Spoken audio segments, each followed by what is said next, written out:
ناظرین، مولانا روم رحمتہ علیہ بہت بڑے صوفی ہیں، لیکن جہاں آپ نے فقر کی نعمت کو کھول کر بیان کر دیا ہے اور اپنے شیخ حضرت شمس الدین تبریز رحمتہ علیہ اور دوسرے بے شمار صوفیاء کے مناقب پر کلام لکھے ہیں، وہاں آپ نے جعلی صوفیوں کو بھی خوب بے نقاب کیا ہے۔ ہمارا آج کا موضوع یہی ہے کہ کچھ مرید کس طرح اپنے شیخ کو واصل سمجھ کر دھوکہ کھا جاتے ہیں اور پوری عمر ان کے ساتھ وابستہ رہ کے اپنی عمر ضائع کر بیٹھتے ہیں۔ میں ابھی پروگرام کے بالکل شروع میں یہ بات عرض کرتا چلوں کہ مولانا جتنی برائیاں جعلی پیروں کی پیش کریں گے، اگر آپ ان کو الٹ کر لیں تو وہی اصل اولیاء کے اوصاف بھی ہیں۔ چلیں مولانا کے کلاموں کی طرف رجوع کرتے ہیں جو انہوں نے جعلی صوفیوں کے بارے میں لکھے ہیں۔ آپ فرماتے ہیں بہرئیں گفتن دانایاں بفن، فرماتے ہیں اسی لیے فن کے سمجھداروں نے کہا ہے می ہمانے محسنہ باید شدن، کہ محسنوں کا مہمان بننا چاہیے۔ محسنوں سے کیا مراد ہے؟ سورہ اعراف کی آیت 56 کہتی ہے ان رحمت اللہ قریب من المحسنین، یعنی اللہ کی رحمت محسنین کے قریب ہے۔ سورہ انعام کی آیت 125 کہتی ہے کہ جن کی شرح صدر نہیں وہ بے ہدایتیں ہیں۔ معلوم ہو گیا کہ جن کو اللہ نے ہدایت دے دی ہے انہی پر اللہ کی رحمت بھی ہے، بے ہدایتوں پر تو اللہ کی رحمت سمجھ نہیں آتی۔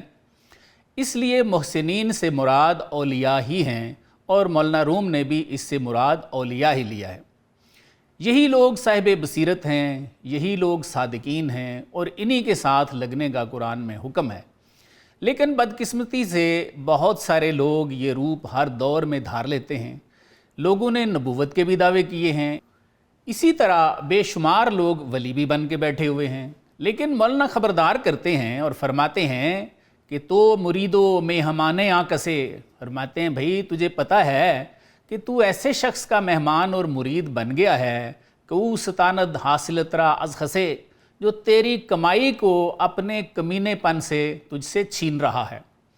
آگے فرماتے ہیں نیست چیرا چوں ترا چیرا کند، فرماتے ہیں جب وہ خود اپنے نفس پر قابو پانے والا نہیں ہے تو تیرے نفس کو کیسے قابو کرے گا؟ نور نہ دہد مر ترا تیرا کند، فرماتے ہیں اپنی شرح صدر کا نور تجھ میں منتقل کر ہی نہیں سکتا کیونکہ وہ تو خود خالی ہے۔ تو فرماتے ہیں کہ تیرے سینے کو اور تاریک بنائے گا۔ کیا لکھتے ہیں؟ چوں دراں نور نبد اندر کراں، فرماتے ہیں چونکہ نور اس کے اپنے قریب سے بھی نہیں گزرا، نور کیا یا بد از وے دیگراں، تو فرماتے ہیں کہ دوسرے اس سے نور کیسے پا سکتے ہیں۔ آگے فرماتے ہیں ہم چو آمش کہ او کند دارو چشم، فرماتے ہیں اس بے انشراح مرشد کی مثال اس شخص کی ہے جس کی اپنی آنکھوں سے پانی بہہ رہا ہو لیکن وہ دوسروں کی آنکھوں کا علاج کر رہا ہو۔ کیا فرماتے ہیں؟ چے کشد در چشم اللہ کے یشم، فرماتے ہیں کہ وہ پھر تیرا علاج کیا کرے گا؟ یشم تیری آنکھوں میں ڈالے گا۔ یشم یہ سلیمانی پتھر ہے ایک، جس کے بارے میں اہل طب کہتے ہیں کہ اگر یہ آنکھوں میں پڑ جائے تو بینائی جاتی رہتی ہے، آنکھیں خراب ہو جاتی ہیں۔ آگے پھر اس 2 نمبر پیر کے بارے میں لکھتے ہیں از خدا نئے بوئے اورا نئے اثر، کہ خدا کی طرف سے تو اس کو نہ بوئے معرفت پہنچی ہوتی ہے اور نہ ہی اس کا کچھ اثر ہوتا ہے۔ دعوتش افزوں از شیسو بو البشر، لیکن فرماتے ہیں کہ اس کی تبلیغ کی دعوتیں حضرت شیس علیہ السلام اور حضرت آدم علیہ السلام سے بھی بڑھ کے ہوتی ہیں۔ آگے لکھتے ہیں کہ اس کے کشف کا حال دیکھو۔ کیا فرماتے ہیں؟ دیو نہ نمودا اورا ہم نقش خیش، فرماتے ہیں کہ اس کے کشف کا یہ حال ہے کہ شیطان کو بھی اس نے نہیں دیکھا ہوتا۔ او ہمیں گوید کہ از ابدالیم بیش، لیکن کہتا کیا پھرتا ہے کہ میں ابدالوں سے بھی بڑا ہوا ہوں۔ مولانا مزید لکھتے ہیں حرف درویشاں بدوز دیدہ بسے، فرماتے ہیں اس نے درویشوں کی بہت سی باتیں چرا لی ہوتی ہیں، یاد کر لی ہوتی ہیں، تا گما آیت کے ہستو کسے، تاکہ لوگ یہ سمجھیں کہ یہ بھی کوئی پہنچا ہوا ولی ہے۔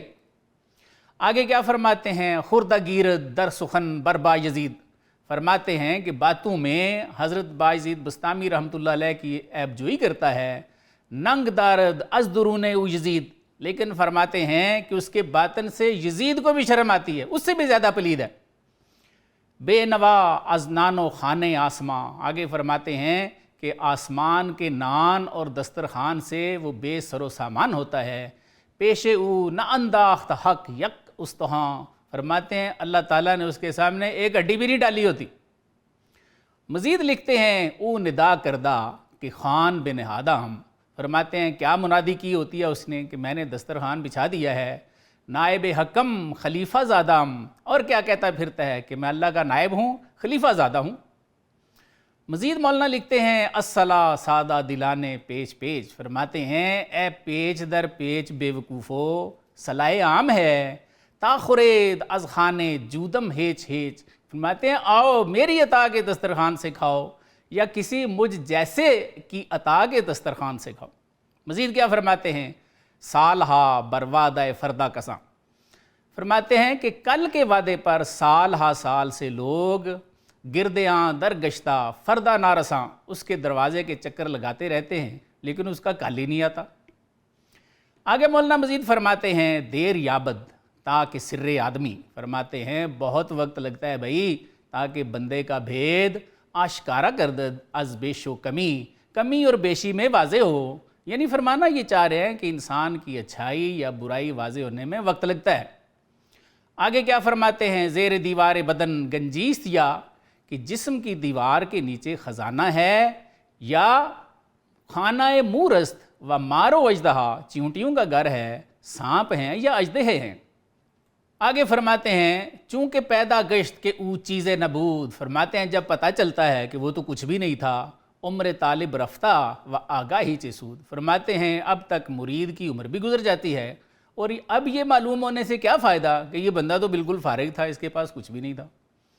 مولانا نے ان اشعار میں بڑے ہی واضح انداز میں ہمیں بتا دیا ہے کہ بہت سارے جعلی پیر بھی ہیں جن کے پاس کچھ بھی نہیں ہوتا، انہوں نے کچھ درویشوں کی باتیں یاد کر لی ہوتی ہیں اور ان سے دو طرح کا نقصان مسلمانوں کو ہوتا ہے۔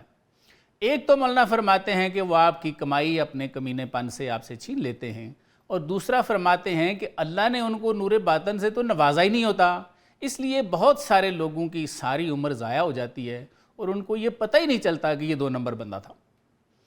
مولانا ان لوگوں کو ابلیس فرماتے ہیں، اور جہاں آپ کونوا مع الصادقین کی تعلیم دیتے ہیں وہ اس چیز پر بھی بڑا زور دیتے ہیں کہ کسی اللہ والے کے ساتھ پیوند کرنا چاہیے، اس سے تقوی کی بیعت کرنی چاہیے۔ جیسے بخاری میں حضرت عبادہ بن صامت رضی اللہ عنہ کی روایت موجود ہے کہ سرکار دو عالم صلی اللہ علیہ وآلہ وسلم سے صحابہ نے تقوی کی بیعت کی، لیکن ساتھ ہی مولانا ان ابلیسوں سے بھی خبردار کرتے ہیں اور فرماتے ہیں پیر را بگزیں کہ بے پیری سفر، فرماتے ہیں بھائی کسی اللہ والے کو ضرور پیر بنانا، اس لیے کہ بغیر روحانی استاد یا پیر کے دنیا کا یہ سفر ہست پر از آفت و خوف و خطر، آفتوں خوفوں اور خطروں سے بھرا ہوا ہے۔